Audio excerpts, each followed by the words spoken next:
2025 is over.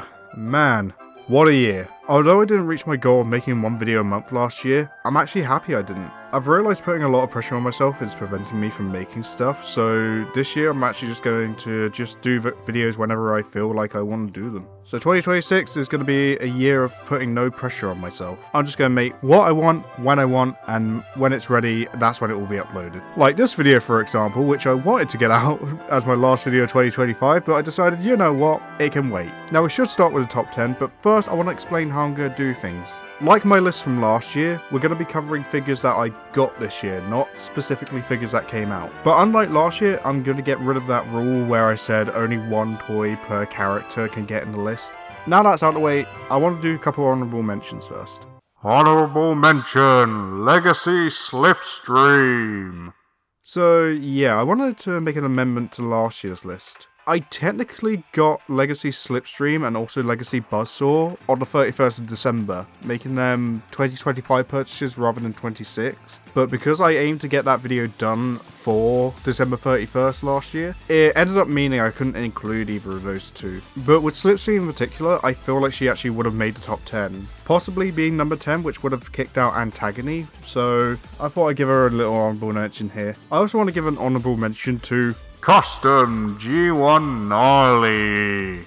So technically I could put this as my number one figure, but I feel like that's cheating a little bit. You see, Gnarly here was actually a figure I designed for a contest and ended up winning. So if I was to put it as number one, I feel like that's putting myself at number one, and I don't feel like being a narcissist today. Plus, I feel it's unfair to put a figure that only I own on the list, because, you know, no one else owns this figure. There's only one in existence, and it's right here. But I wanted to put her here because I want to give a shout out to both Sloth and Crocodile, who made her, and Gavin Spence, aka TRDQ, who ran the contest on their Patreon and for selecting me as the winner. So thanks guys, check them out. Gavin does some really good videos, and Matt Marshall, who runs Sloth and Crocodile, is such an amazing guy and has done amazing custom work. Anyway, with that said, let's go on to the real top 10, and starting with number 10, Botcon Machine Wars Thundercracker. Yes, of course I'm going to start the list off with a figure that no one could buy and was only available at a convention at a certain amount of time. This is such a lovely figure. I was surprised to make it one of my first purchases this year. I've never handled the Dirge mold in my life, so getting it here in this bleeding snot colour scheme is pretty lovely. Transformation works really well. I love the new black head he's got. Honestly, I suggest picking up any version of this figure. They're really fun, and you also get some spinning nipples with them, you know, if you're into that. Number 9, Age of the Primes Red Alert. Now, if you saw my McDonald's Red Alert video, you would know that I really wanted this figure. Then, if you saw my TF Nation video, you would know that I found this figure at, well, TF Nation. And now, in the top 10 video of 2025, I am talking about this figure again. The alt mode is on point, transformation is familiar yet slightly different, and the bot mode is accurate to the show model. Really, I only have two complaints, one of them being his elbows are a little bit too tight, but I think the main issue is he doesn't take off his shirt to shoot anything from his boobs. Red Alert at number 9 is pretty fine.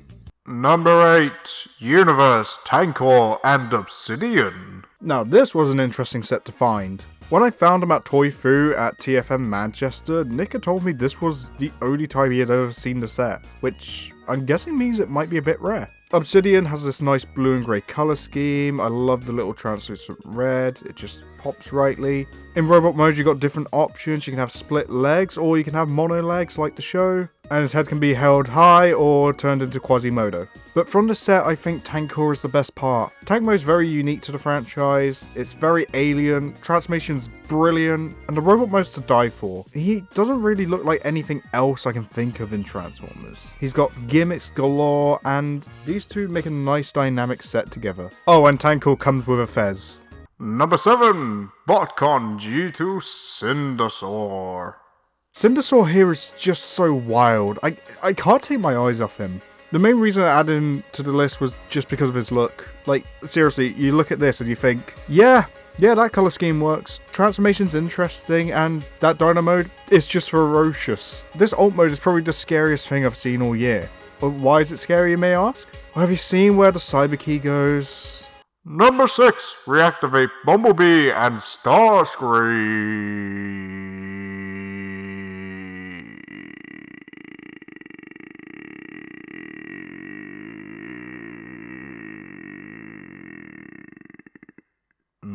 In 2025, we got the announcement that Reactivate would be cancelled, and it would now leave these figures kind of in a bit of a limbo. Starting with Bumblebee, he looks brilliant. The alt mode feels like Bumblebee, but also feels like it could be a new character. He feels very dinky, but then in robot mode, he feels like he extends to the sky.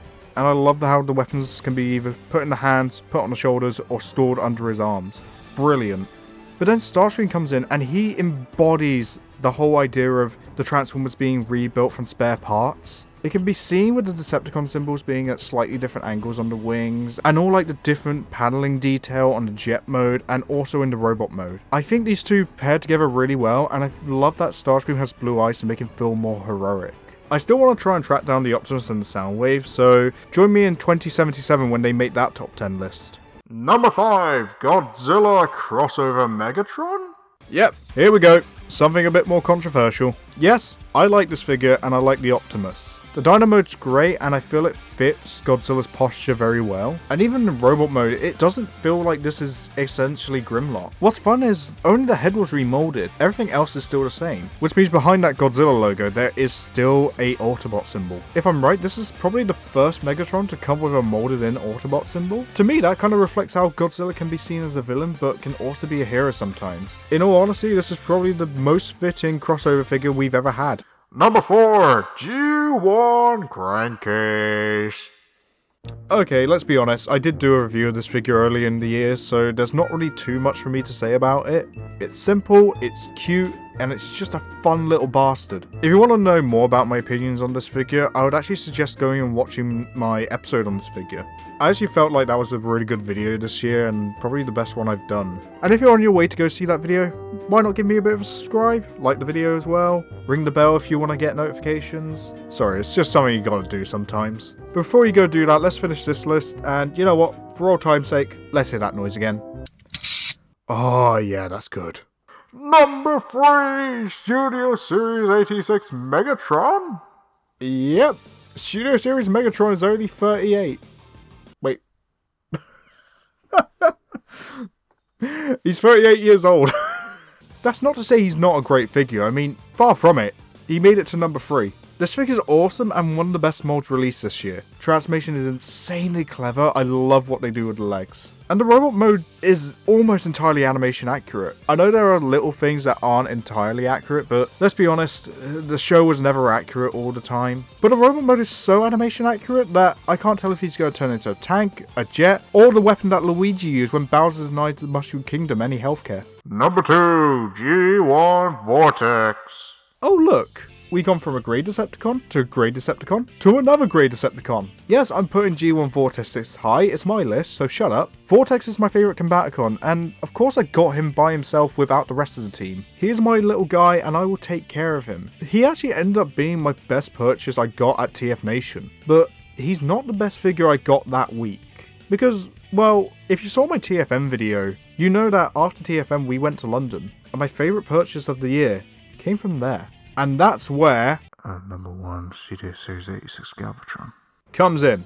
I actually believe Galvatron is a better mold than Megatron. It was my first time owning this mold, I didn't own any of the other versions before it, so this was my first experience with that transformation, and every time I do it, it's just brilliant. It's smooth, clever, the robot mode is accurate and nice. Plus, I love the slight tint of blue that the colours have on this one compared to the Kingdom one. But of all the things I bought this year, why did I put this at number 1?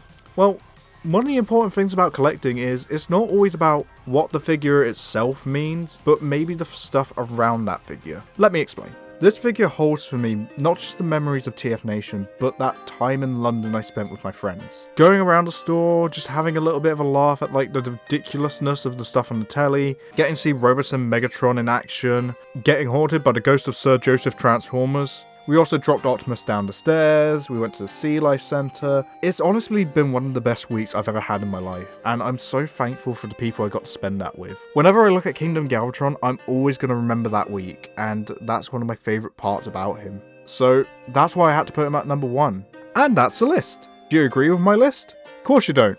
So let me know what your favourite figures of 2025 were in the comments below. It's going to be a fun 2026, I think. We've got a lot of stuff coming out. But most importantly, I hope you all have a wonderful 2026. Thanks for watching. If you enjoyed this video, feel free to like, comment, subscribe, and don't forget to hit that bell. See you next time.